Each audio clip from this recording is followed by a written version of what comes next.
Hey everyone, welcome back to Corporate Decoder, where we unlock the secrets buried in business filings and put them in plain English like a treasure map to your investments. Today we're diving into the latest report from DT Cloud Acquisition Corporation, a special kind of company that is basically looking for another company to merge with. Think of them as a matchmaker for businesses.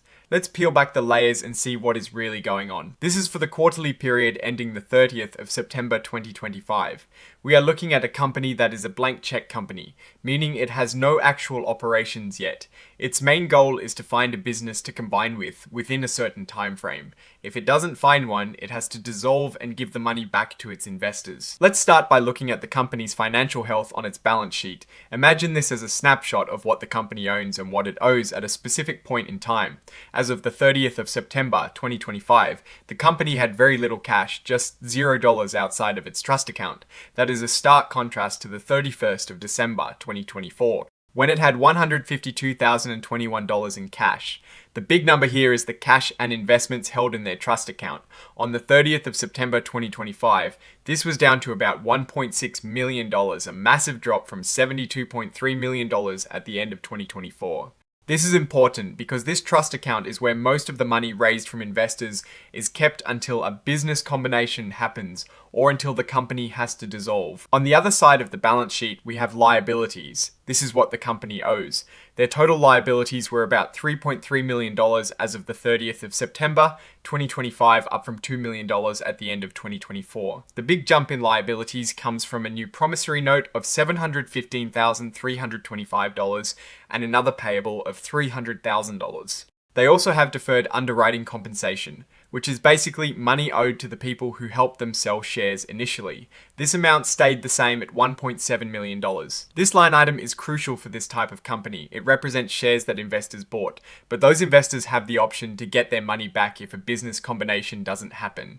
So, on the 30th of September 2025, there were only about 143,000 of these shares left, valued at redemption, down from 6.9 million shares at the end of 2024.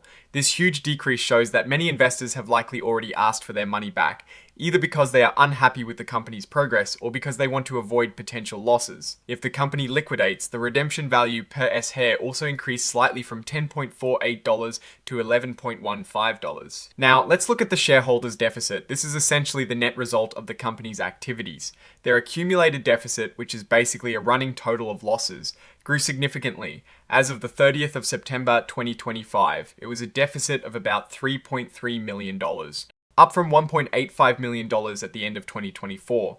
This shows the company has been spending money on its operations and its search for a business combination without generating any revenue from actual business activities. Let's look at the income statement for the 3 months that ended on the 30th of September 2025. This tells us about the company's performance over a specific period. The company reported a formation and operating cost of about $168,000 for the 3 months ending the 30th of September 2025. This is an increase from the $157,000 in the same period of 2024. They also had a non-redemption agreement expense of $163,000 in 2025, which wasn't there in 2024.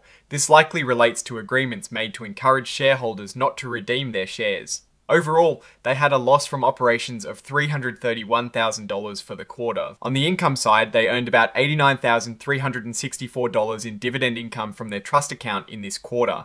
This is a lot less than the $917,865 they earned in the same quarter of 2024, which makes sense because the amount in the trust account has drastically decreased because of these higher costs and lower investment income. The company had a net loss of $242,147 for the 3 months ended the 30th of September 2025, compared to a net income of $760,262 in the same period of 2024. Looking at the longer picture, the 9 months ending the 30th of September 2025 also shows a similar trend. Their formation and operating costs were $725,875, up from $538,462 in 2024. They also incurred the $163,022 non-redemption agreement expense again. The total loss from operations for the 9 months was $888,897. The dividend income from the trust account was $1.3 million for the 9 months of 2025, down from $2.17 million in 2024. This resulted in a net income of $444,595 for the 9 months of 2025, a significant drop from $1.63 million in 2024. Let's look at how the shareholders' deficit changed over the 9 months of 2025. On the 31st of March 2025, the deficit was $2.5 million. This grew to $2.97 million by the 30th of June 2025 and ended at $3.26 million by the 30th of September 2025. This increase in deficit is due to net losses during these periods, with the company spending more than it earned from its investments. There were also significant adjustments related to the remeasurement of those redeemable shares, which essentially reflect changes in the estimated value of shares that investors can redeem. Now, looking at the 9 months of 2024, the shareholders' deficit started at $1.42 million at the beginning of the year. After the initial public offering, which brought in a lot of money, the deficit turned into a positive shareholder equity of $1.42 million by the 31st of March 2024, and then $1.5 million by the 30th of June 2024. Towards the end of the third quarter of 2024, the deficit was about $1.66 million. This shows how volatile the financials of these SPACs can be, with initial capital injections and then losses as they search for a target. The cash flows tell us where the money is coming from and going. For the 9 months ending the 30th of September 2025, the company used nearly $648,000 in operating activities. This is mostly because they spent money on operating costs and didn't have significant revenues. The dividend income from the trust account was a source of cash, but it was less than the cash used. The investing activities section shows a huge inflow of over $72 million. This isn't because they made money, but because they withdrew funds from the trust account related to shareholder redemptions. Essentially, investors asked for their money back, and the company had to use the funds in the trust account to pay them. The financing activities section shows them using over $71 million. This is primarily due to those share redemptions. They also received money from a new $715,000 promissory note and a $300,000 other payable, indicating they are borrowing more money. In contrast, for the same period in 2024, the company used about $671,000 in operating activities. Their investing activities show a massive outflow of almost $70 million, which was the money they put into the trust account from their initial public offering. Their financing activities showed a large inflow of nearly $70 million, which was from that same initial public offering and a private placement. So what is the story here? The company DT Cloud Acquisition Corporation is a SPAC that went public in February 2024.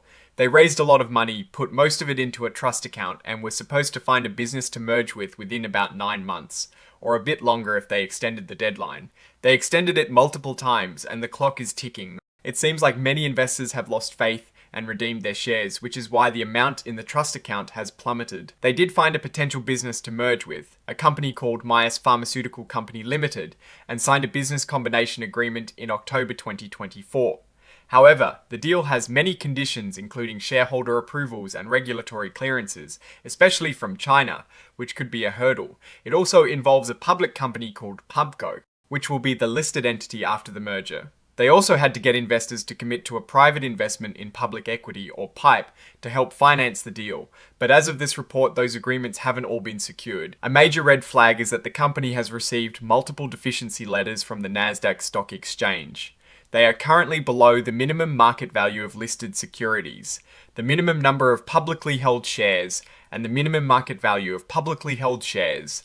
They have cure periods, essentially a grace period, to fix these issues. If they don't, their stock could be delisted, which would make it much harder for investors to buy or sell shares. The company's cash situation outside the trust account is basically zero as of the 30th of September 2025. They are relying on loans from their sponsor or affiliates to operate.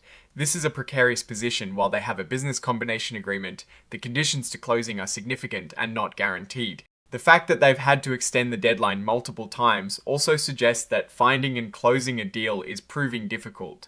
So, what is my take on DT Cloud Acquisition Corporation? This company is in a very tight spot.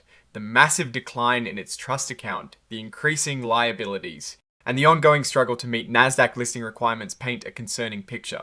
The core issue is the upcoming business combination. If it doesn't happen by their final deadline, the company will liquidate, meaning investors who didn't redeem their shares will likely get back less than they invested, and the company's rights will become worthless. The increasing deficit and reliance on loans for basic operations suggests they are burning through cash with no clear path to profitability from their own operations.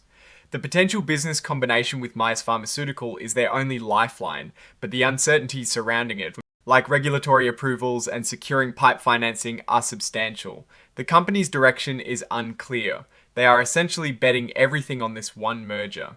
The strengths are theoretical, stemming from the potential of the target company Myers. But the company DT Cloud Acquisition Corporation itself shows significant weaknesses in its current financial state and its ability to meet basic stock exchange requirements. The biggest risk is clearly a failure to complete the business combination, leading to liquidation and likely losses for remaining shareholders. The opportunity would be if Myers is an incredibly successful company and this SPAC structure, despite all its current troubles, manages to pull off the merger. In conclusion, this is a high-risk speculative situation. Investors are essentially betting on the potential of Myers Pharmaceutical and the successful completion of the merger against significant odds. The company's own financial health is deteriorating and the external pressures from Nasdaq are mounting.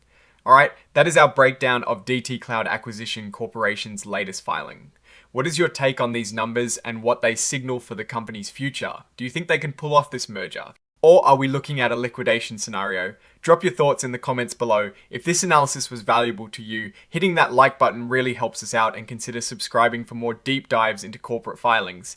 And hey, if you want to connect with other like-minded investors and analysts, join our Discord community. The link is in the description, and it is the best place to keep the conversation going. Thanks for watching, and we'll see you next time on Corporate Decoder.